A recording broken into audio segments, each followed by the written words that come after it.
പിന്നെ English grammar പച്ച മലയാളത്തിലെന്ന എൻ്റെ ഗ്രാമർ ക്ലാസ് തുടരുകയാണ്. ഇത് ഭാഗം 6.2, അതായത് ഭാഗം 6ൻ്റെ ഒരു തുടർച്ചയാണിത്. ഈ ഭാഗം 6ൻ്റെ തുടർച്ചയായിട്ട് ഭാഗം 6.2 എന്ന് പറഞ്ഞ് ഞാൻ തൊട്ട് മുമ്പ് ഒരു വീഡിയോ ചെയ്തിട്ടുണ്ട്. പക്ഷേ അതിൽ ഈ ക്ലാസ് നോട്ട്സ് ഒന്നും തന്നെ അപ്ലോഡ് ആയിരുന്നില്ല. അപ്പോൾ അതൊരു തെറ്റ് പറ്റിയതാണ്, ഞാനത് ശ്രദ്ധിച്ചിരുന്നില്ല. അപ്പോൾ നമുക്ക് ഈ വീഡിയോ ആണ് ഭാഗം 6ൻ്റെ തുടർച്ചയായിട്ടുള്ള 6.2 എന്ന് പറയുന്ന ഭാഗം. കുറച്ച് ഉദാഹരണങ്ങളോടെ കൊടുക്കുന്നുള്ളതേ ഉള്ളൂ. അപ്പോൾ ഞാൻ എല്ലാ വീഡിയോയിലും പറയുന്ന കാര്യം ഒന്നുകൂടെ ആവർത്തിക്കുന്നു. നിങ്ങൾ പ്ലേലിസ്റ്റിൽ പോയിട്ടേ, ഞാൻ ഇംഗ്ലീഷ് ക്ലാസ് എന്നൊക്കെ പറഞ്ഞ് പ്ലേലിസ്റ്റ് ചെയ്തിട്ടുണ്ട്. അപ്പോൾ അതിൽ പോയിട്ട് ഇതിന് മുമ്പുള്ള അധ്യായങ്ങൾ തുടർച്ചയായിട്ട് കണ്ടുവരിക. അതോടൊപ്പം തന്നെ ഈ വീഡിയോ കാണുന്ന സമയത്ത് ഒരു നോട്ട്ബുക്ക് എടുത്ത് വെച്ച് അതിനകത്ത് ഇതിൽ എഴുതിയിരിക്കുന്ന കാര്യങ്ങളെല്ലാം തന്നെ എഴുതിയെടുത്ത് പഠിച്ച് പോകണം. നിങ്ങൾക്ക് പിന്നീട് സംശയമൊക്കെ വരുമ്പോൾ ഈ നോട്ട്ബുക്ക് എടുത്ത് നോക്കാൻ സാധിക്കും. അപ്പോൾ നമുക്ക് വീഡിയോയിലോട്ട് കടക്കാം.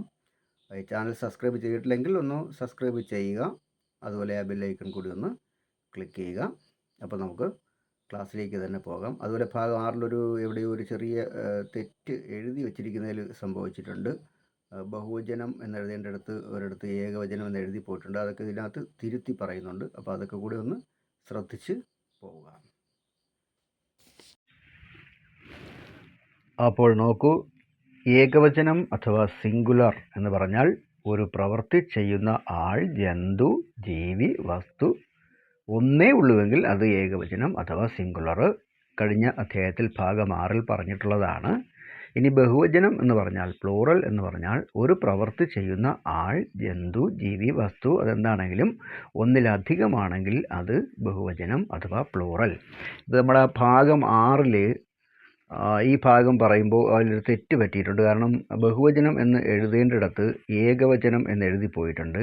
അതായത് ഒരു പ്രവൃത്തി ചെയ്യുന്ന ആൾ, വസ്തു, ജീവി, ജന്തു ഒന്നിലധികമാണെങ്കിൽ അത് ബഹുവചനമാണ്, പ്ലൂറലാണ് എന്ന് പറയേണ്ടിടത്ത് ഏകവചനം എന്ന് എഴുതി വെച്ചിട്ടുണ്ട്. പറയുന്നതിൽ തെറ്റിച്ചിട്ടില്ല. അപ്പം അതൊന്ന് തിരുത്തി പോവുക. അടുത്തൊരു എക്സാമ്പിൾ നോക്കിക്കോളൂ. അരുൺ ഒരു നോവൽ വായിക്കുന്നു. Arun reads A novel. നോക്കൂ, ഇത് ഒരു ഏകവചന വാക്യമാണ്, സിംഗുലർ സെൻറ്റൻസ് ആണ്. കാരണം എന്താ? അരുൺ എന്ന ഒരാൾ മാത്രമാണ് ഇവിടെ നോവൽ വായിക്കുന്നത്.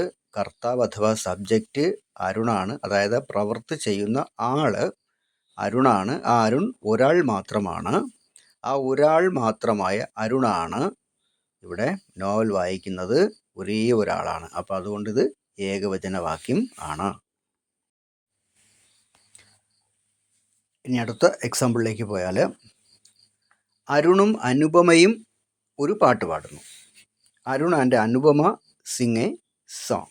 നോക്കൂ, ഇവിടെ അരുണുണ്ട്, അനുപമയുണ്ട്. അപ്പോൾ ഒരാളാണോ? അല്ല, ഒന്നിലധികം ആളുകളുണ്ട്, 2 പേരുണ്ട്. അപ്പോൾ ഒന്നിലധികം എത്രയാണെങ്കിലും, അത് 2 പേരാണെങ്കിലും 3 പേരാണെങ്കിലും അതിനെ കൂടുതലാണെങ്കിലും ഒറ്റയ്ക്കല്ലല്ലോ. അപ്പം അത് ബഹുവചനമാണ്, പ്ലൂറലാണ്. കാരണം എന്താണ്? ഇവിടെ പാട്ട് പാടുക എന്ന പ്രവൃത്തി ചെയ്യുന്ന, ആ പ്രവൃത്തി ചെയ്യുന്ന സബ്ജക്റ്റ് കർത്താവ് എന്ന് പറയുന്ന ഒരാളല്ല, അരുണും അനുപമയും കൂടിയാണ്. അപ്പോൾ അതുകൊണ്ട് തന്നെ ഇതൊരു ബഹുവചന വാക്യമാണ്, പ്ലൂറലാണ്.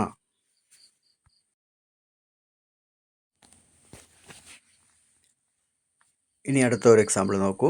ഒരു ആൺകുട്ടി ഒരു പുസ്തകം വായിക്കുന്നു. A boy reads A book. നോക്കൂ, ഒരു ആൺകുട്ടി മാത്രമാണ് പുസ്തകം വായിക്കുന്നത്.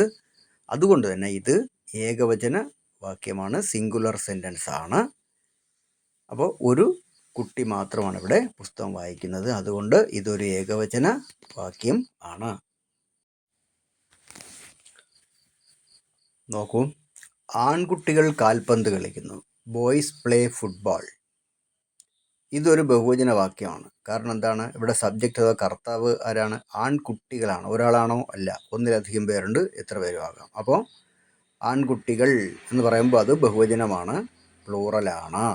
അതുകൊണ്ട് ഇതൊരു ബഹുവചന വാക്യമാണ്, പ്ലൂറൽ സെൻറ്റൻസ് ആണ്. നോക്കൂ, അടുത്ത ഉദാഹരണം. അവൾ ഒരു മേശ എടുക്കുന്നു. She takes A table. അപ്പോൾ മേശ എടുക്കുക, ഒരു മേശ എടുക്കുക എന്ന പ്രവൃത്തി ചെയ്യുന്നത് ഇവിടെ അവളാണ്. അപ്പോൾ അവളാണ് കർത്താവ് അഥവാ സബ്ജക്റ്റ്. ആ കർത്താവ് ഇവിടെ ഒരാൾ മാത്രമാണ്. ഷീ മാത്രമാണ്. അതുകൊണ്ട് ഇതൊരു ഏകവചന വാക്യമാണ്, സിംഗുലർ സെൻറ്റൻസ് ആണ്. അടുത്ത എക്സാമ്പിൾ നോക്കൂ. അവർ ഒരു മേശ എടുക്കുന്നു. They take A table.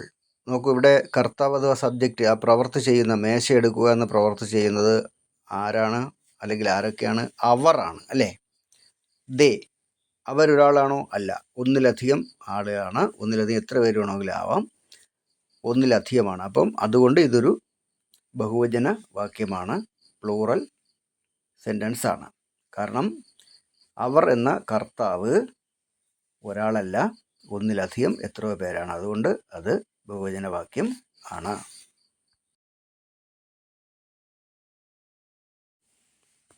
അടുത്ത എക്സാമ്പിൾ, ഉദാഹരണം, ഒരു പട്ടി കുരച്ചുകൊണ്ടിരിക്കുന്നു. A dog is barking.